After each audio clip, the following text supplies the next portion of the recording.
పితా పుత్ర పవిత్రాత్మ నామమున ఆమేన్. క్రీస్తునాని యందు ప్రియ సహోదరి సహోదరులారా, ఈ తపస్కారంలో పునీత అగస్త్యుని చేసిన ఒప్పుకోలు మన హృదయాలను లోతుగా కదిలిస్తాయి. నేను నీ యొద్ద నుండి దూరమై తిరుగుతూనే ఉన్నాను. ఇది కేవలం అతని యవ్వన జీవితానికి సంబంధించిన ఒక స్మరణ కాదు. ఇది ప్రతి మనిషిలో ఆత్మలో జరిగే ఆధ్యాత్మిక వాస్తవాన్ని వ్యక్తపరుస్తుంది. దేవుడు ఎప్పుడు మనల్ని విడిచిపెట్టడు. మనమే ఆయన సన్నిధి నుండి నెమ్మదిగా దూరం అవుతాం. ఆదికాండము 3వ అధ్యాయములో ఆదాము అవ్వలు పాపం చేసిన తర్వాత దేవుని సన్నిధి నుండి దాక్కోవడం ఈ సత్యాన్ని తెలియజేస్తుంది. దేవుడు అడిగిన ప్రశ్న, నువ్వు ఎక్కడ ఉన్నావు? ప్రతి తపస్కారంలో మన హృదయాన్ని తాకే ప్రశ్నగా మారుతుంది. పాపం అనేది కేవలం ఒక తప్పు చర్య కాదు, అది ప్రేమతో నిండిన సంబంధం నుండి దూరం అవడం. యోహాను సువార్త 3వ అధ్యాయం 19వ వచనంలో మనుషులు కాంతి కంటే చీకటిని ఎక్కువగా ప్రేమించరి అని మనం చదువుతాం. అనగా అదే, మనము వెలుగు నుంచి దూరం అవుతూ ఉన్నాము. దేవుడి నుంచి దూరం అయ్యి మనం ఎక్కువగా చీకటిని ప్రేమిస్తూ సాతాను శోధనలకు మనము గురవుతూ ఉన్నాము. అగస్త్యుని తన యవ్వనములో తాత్కాలిక సుఖాలను వెంబడించాడు.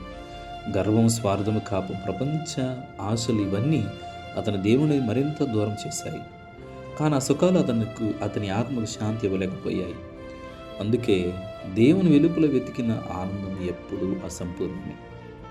లూకా సువార్త 15వ అధ్యాయంలో తప్పుపోయిన కుమారుడి కథ మనకు ఇదే సందేశాన్ని ఇస్తుంది. అతడు దూరదేశమునకు వెళ్ళి స్వేచ్ఛను వెతికాడు, కానీ ఆ స్వేచ్ఛ అతను బంధించింది.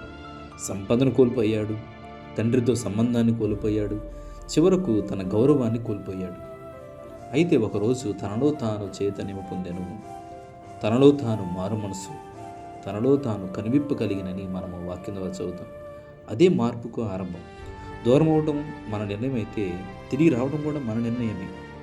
ఉపవాస కాలంలో ఈ తిరుగు ప్రయాణానికి దేవుని ప్రత్యేక ఆహ్వానం.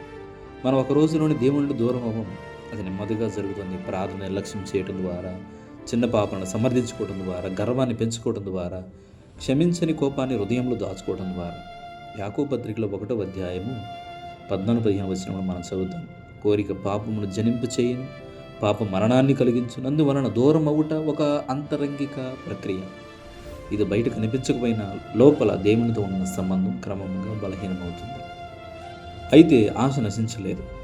దూరమయ్యానని ఒప్పుకోవటము ఇదే తిరుగు ప్రయాణానికి మొదటి అడుగు. దేవుని కృప మన దూరాన్ని తగ్గిస్తుంది. ఆయన కరుణ మన బలహీనతను కప్పివేస్తుంది. అగస్త్యుని జీవితంలో జరిగిన మార్పు కూడా దేవుని వాక్యంతో ప్రారంభమైంది. దేవుని యొక్క వాక్యం అతని హృదయాన్ని తాకింది, అతను తిరిగి వచ్చాడు. ఈ తపస్కాలం మనకు ఒక ఆత్మీయ మలుపుగా మారునుగాక. మన హృదయాలు ఎటు తిరుగుతున్నాయో పరిశీలిద్దాం. దేవుని నుండి దూరం అవుతున్న ప్రతి అడుగును గుర్తించి ఆయన వైపు ఒక అడుగు వేయిద్దాం. ఎందుకంటే ఆయన ఎప్పుడు మన కోసం వేచి ఉన్న తండ్రి. దూరం అవటం మన బలహీనత, తిరిగి రావడం దేవుని కృపతో సాధ్యమయ్యే మహత్తర నిర్ణయం. ఈ తపస్కాలం మనను దూరం నుండి సమీపానికి, పాపం నుండి కృపకు, అశాంతి నుండి విశ్రాంతికి నడిపించునుగాక. ఆమేన్.